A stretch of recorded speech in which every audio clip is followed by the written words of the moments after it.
It's the Queen City Music Podcast, the podcast devoted to the local music scene in Charlotte, North Carolina. Here's your host, Matthew Ablan. Hello and welcome to episode 14 of the Queen City Music Podcast. As the QCMP heads into its second year, I'm pretty excited about all the interviews which are coming up, so make sure to keep listening. This month, I am right outside of Uptown Charlotte at the new home for NC Guitar Works, which is a full-service guitar repair shop owned by luthier Nick Plesz. If you're not familiar with Nick's history, he began his career learning from master luthier Craig Landau, who is featured in episode 1 of the Queen City Music Podcast. So go back and listen to that interview if you haven't already. Nick, however, has gone on to a successful career in his own right and has since become a staple on the Charlotte music scene. Hey, Nick, how are you today? I'm good, Matt. How are you doing? Good. Thank you for coming on the podcast. I really appreciate it. Yeah, thanks for having me, man. So, Nick, are you originally from the Charlotte area? I'm not. I moved here 20 years ago this year, actually, in November. Okay. From where? Pittsburgh, south of Pittsburgh, about 35 miles south, All little village called Lythenring. Oh, okay. What brought you down to Charlotte? Building houses. Okay. I did construction for the first 7 years down here, and since then I've been doing guitars. And what's your musical background? Well, I've never formally taken lessons. I've always had a guitar in my hand. Self-taught. Really? You know, always really liked it, so stuck with it. Very neat. And you've been playing for a while, because I know you got your own original band that you play around town with a little bit. I do, yeah. Ultra Lush band, yeah. Cool. It's fun. It's fun to do it. You know, you saw our little rehearsal space as we were walking in. Just set all that up. But, yeah, it's definitely a good release. Nice. Yeah, it keeps you going with the music. Yes. And gives you another outlet. Yes, sir. All right, so you're a luthier in here, in Charlotte, and you've got NC Guitar Works. Yes, sir. You've been at it for a while. How and what made you get into doing luthier work? Well, I never thought of ever doing it. Never crossed my mind to do this kind of work. I met Craig Landau. He was, doing work on my stuff, and he was getting ready to relocate. Right. So he had found a space, and I went in with my construction company and built out his space for him. Oh, wow. In exchange, he taught me how to build a guitar. Was that when he was up in Harrisburg? Yes. Or okay? Mm-hmm. So that was 2004. Yeah, I moved here in 2006, and I moved up to this part of town in 2008, up North Charlotte. Mm-hmm. And then when I was looking for somebody to do some repairs, I think I actually might have even drove up from South Charlotte to find Craig. Yes. And that's how I met both of you guys, actually, at the old shop in Harrisburg. Yeah. I worked up there for 7 years, and then I opened up NC Guitar Works. Yeah, so you were at Harrisburg with Craig, mm-hmm. and then you went down to the music factory. Yes. So what happened? What necessitated? What brought on the move down to the music factory? Craig had shut down Landau Guitar Company. Okay. So I didn't want to go back into building houses. So it was either do guitars or do houses. Right. And so definitely guitars is the way to go. I'm going with you. Enjoy doing the guitars more. Yes, way more. I enjoy building houses, but the weather as you get older kind of gets to you. Yeah. Well, plus I guess the industry itself. If business is slow or recession, people aren't buying houses. Yeah, it did drop. Or doing repairs. Yeah. All right. So and now you've moved from the music factory to your new place here off of Graham Street. Yes, this is off of Bancroft, 1941 Bancroft. Avid Exchange had moved into the music factory and basically took over most of the office space and the warehouse space there and built it all out. So I moved with Rick Lazzies, who was responsible for the revitalizing the music factory. Okay. So he bought the building that we're in now, had it all built out for us, and we moved up here in December of 2017. It's a beautiful spot, man. It is. It really is. It is. It's a big building. Yeah. And I was looking around just in the neighborhood before I came in to talk to you today, and I don't know what they're doing, but there's a lot of construction, road construction, so they're starting to build up the area itself too? Yeah, the directly across Graham from us is Camp North End. Okay. So that's a huge development. It's like 76 acres. Wow. That they're developing, and apparently this shopping plaza that's directly behind our building is supposed to be redeveloped. I don't know if that's so much a rumor, but hopefully it happens. Supposed to be all new nightlife, that kind of thing. So yeah, it puts us right in the heart of it, not right now, but eventually within the next 3 to 5 years, this place you really won't be able to recognize. They're just building up on every plot of land they can find, man. They sure are. This area of Charlotte is just booming. This is the next big development, Camp North End, this area. So we've been talking about this move here. You've settled into this spot that you're in. So doing the repair work and the luthier work, what is it particularly about the luthier work that you enjoy? Well, I get to play guitar all day, so much more doing tech work, if you will, setups and things like that, not so much building. But, satisfaction of having an instrument in my hands, playing it on stage that I built is really cool. I do have a couple of them that I built that I've kept and I play. Right. Don't build much, but that's hopefully right around the corner. Right. Yeah, I've played a couple of your guitars, man. They're really nice instruments. Thank you. Thanks. They are. But you don't have much time for that these days. You're just so busy doing all the other things that you do with the business. The repairs keep us so busy. It's really hard to break away. Right. I have one guy, Stacy Leeser, who works with me, does a really good job, and it's good to have him. It helps relieve me of a lot of the work. Right. I do a lot of the bigger stuff, mods and things like that. But I really am aiming towards building. I want to build more solid body electric guitars. Haven't done any acoustic stuff. Would like to. I have a stack of wood to do it. It has some really nice stuff. But getting around to doing it's just been a challenge. How long have you been building your own guitars for? Like I said, when I first started doing this in 2004, I professionally started doing it in 2005, but around 2004 is when I met Craig and built out his shop, and I built a guitar in that time. Right. And when I got it 3/4 of the way done, he offered me a job. Wow. And I never looked back. I went to the job site and I told my brothers, I was like, you can keep all my stuff. I'm done. Wow. I left. So, yeah. So Craig, was it great studying under Craig? Yes. Yeah, I was fortunate to be able to learn from him. That's for sure. Yeah, he's a real talented fella. Mm-hmm. He was actually one of my first guests on the podcast. Yep, I heard it.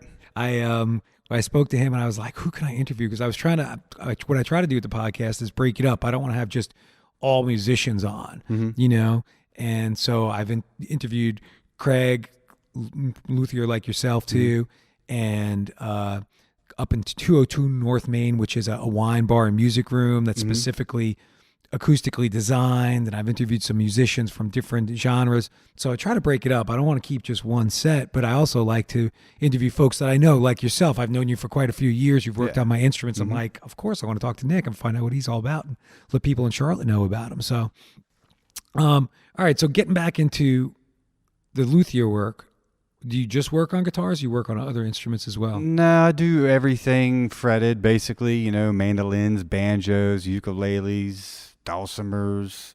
I've even fixed harps. I can glue some stuff up on those, but I don't do like big band instrument stuff. Okay. But yeah, mostly all fretted instruments. Fretted. Okay. Guitars, mandolins, that kind of thing. Yes. All right.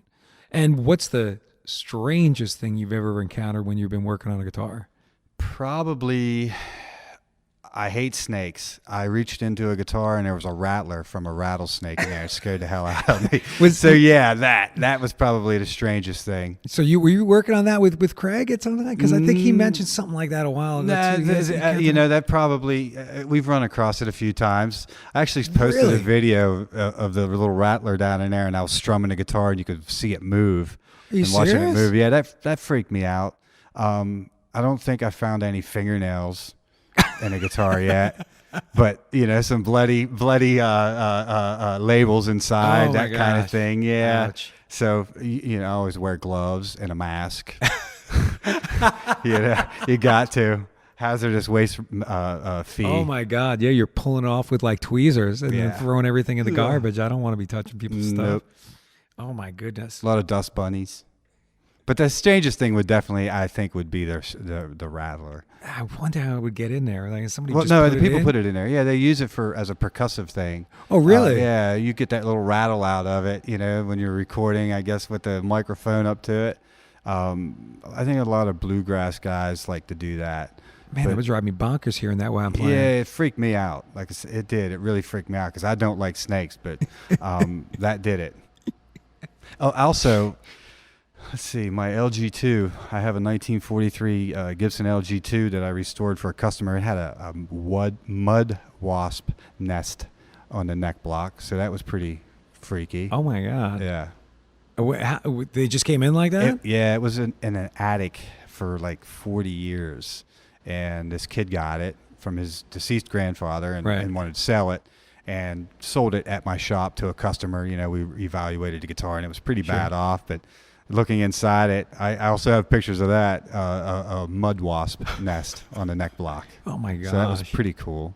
The weird things you find in doing guitars. Haven't found a bunch of money, dollar bills. Someone will throw their their first earned dollar bill in there. Oh man, no, man, I must be the oddity. I make sure I try to keep my guitars clean and neat and keep them in the case. I'm the same way. Yeah, I really like to keep my stuff clean.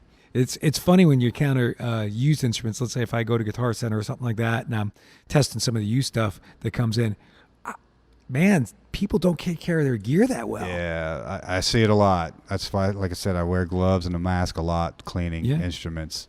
I know a couple of times I've bought used gear from people or places, and it's interesting how it's not in shape, right? Mm-hmm. But I can already see like what it's like if it needs to get cleaned up and set up, and I'm like, okay, I could do all this cosmetic stuff. I can oil the neck and clean it and brush it and put new strings on it.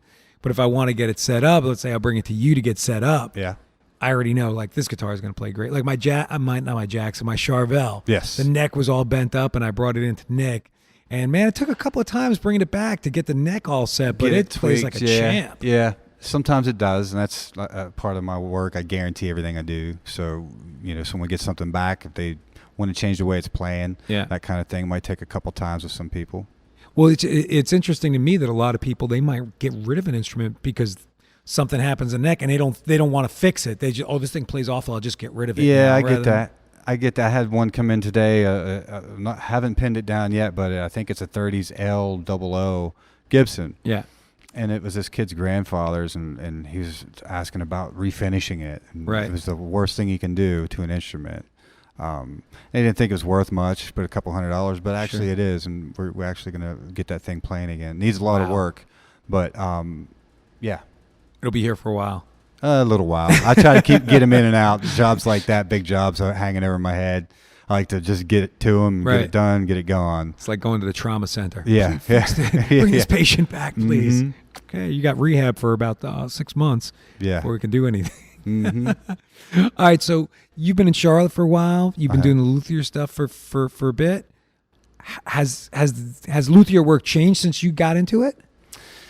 I would say obviously everything evolves, keeps changing, and different techniques and that kind of thing. As for the process, not much would change, I don't think.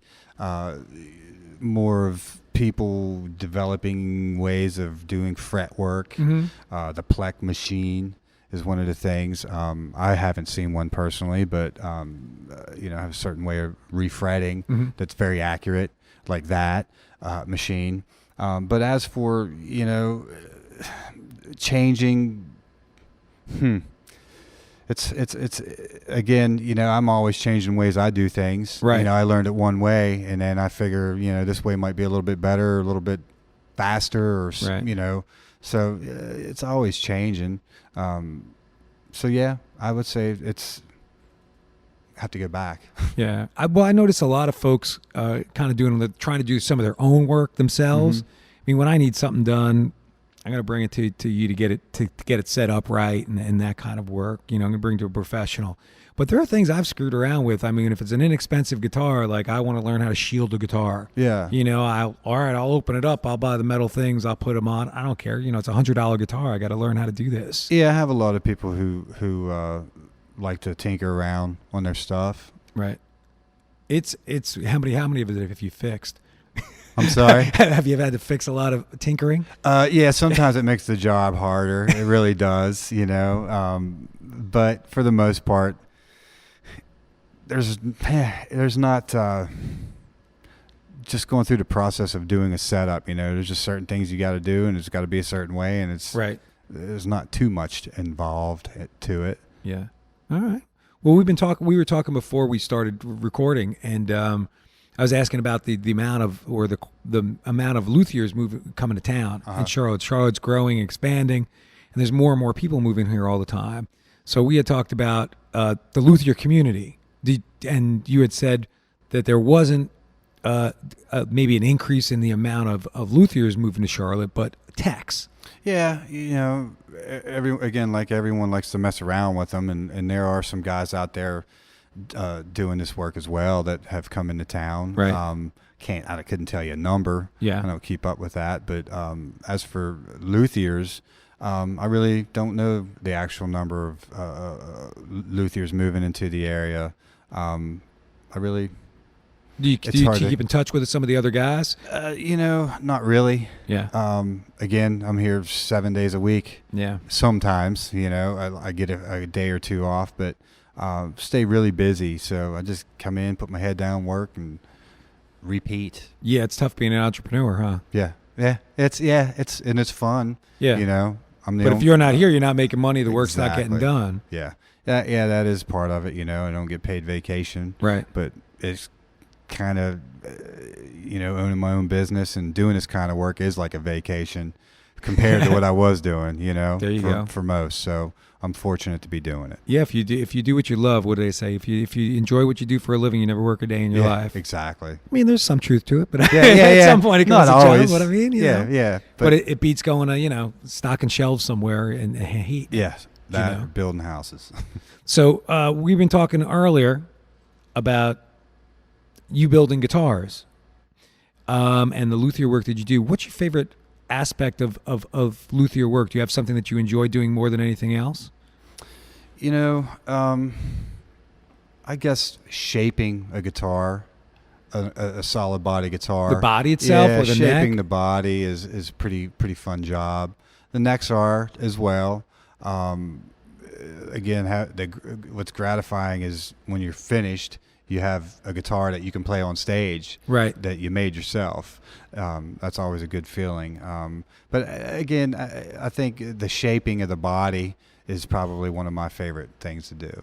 What's the body shape that you enjoy most building off of? I like doing a Les Paul style guitar, carving the top, getting that nice carved top on them. I also I like Strats, carving that body cut and that arm contour, and like a hand to cut away for the hand access on the bottom horn. But again, carving them it's fun. I mean, the first time I carved a top on my first build, how I got into this, I wore a heavy duty glove and used a gouge and didn't have a plane and stuff, but I had a blister the size of a 50-cent piece on the palm of my hand, and I just kept going. It hurt. It was bad, but it and now that I use a cupped plane, it makes it so much easier to do. But the first one I did, I had a huge blister carving a top. Ouch. It was huge. It was literally like a 50-cent piece, man. Like I took pictures. You open up your hand, it was like almost a whole palm of your hand. Social media. Here's this picture. Look what I did. Yeah, too bad I didn't have a phone then. I could take a picture because I would have. So when you're building guitars, custom guitars, are you building them to people's specs, or you just, this is what I do, this is how I build, you either like it or? Well, yeah, again, unfortunately for me, I don't do a whole lot of building. Right. I've done mostly stuff that I built for myself that Okay. somebody walked in and was like, I want that guitar, and I'd sell it to them. Yeah, man. So that is part of it. People want certain things.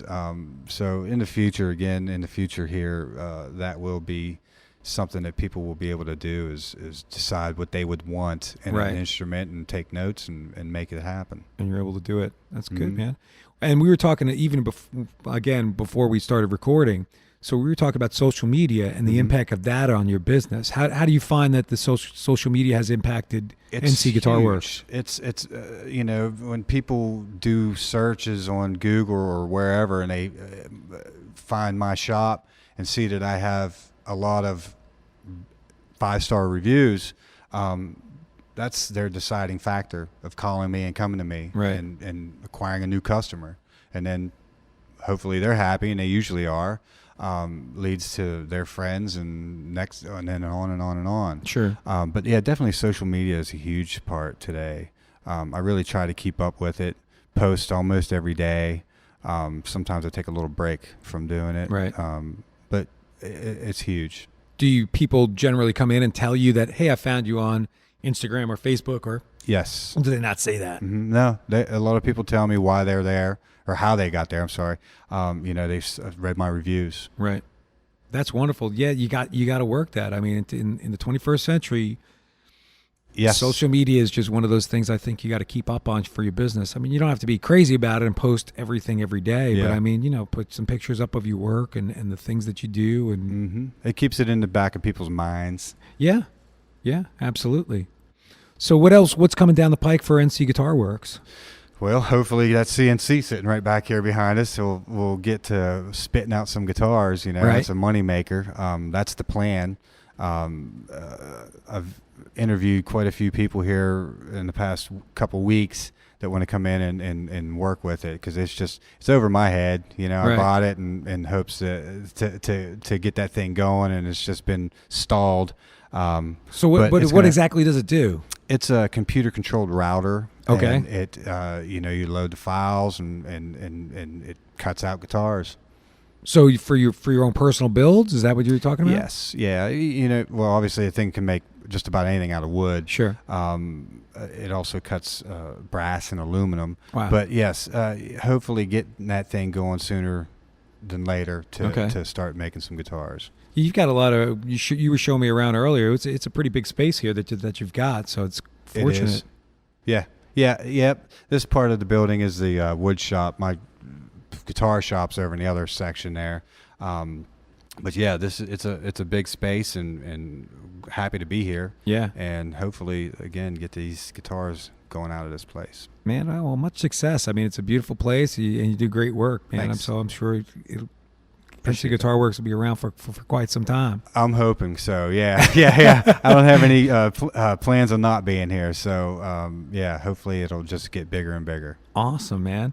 So anything else we want to talk about for NC Guitar Works you need to tell me about? What's happening? Nah, man, this is it. Again, we just relocated up here to across from the new Camp North End area. Okay. And this whole area is going to blow up, and we're going to be in the heart of it, and hopefully stay here for a long time. Awesome. Well, we'll put some links in the show notes to your Facebook page, to the NC Guitar Works webpage, and we'll post some pictures of some guitars and things like that. Nice. People can take a look at. Sweet. Awesome. Well, thanks, Nick, for coming on the podcast. I really appreciate it. You're dude. welcome, Matt. Thank you. All right, bye. Bye. And that will bring episode 14 of the Queen City Music Podcast to a close.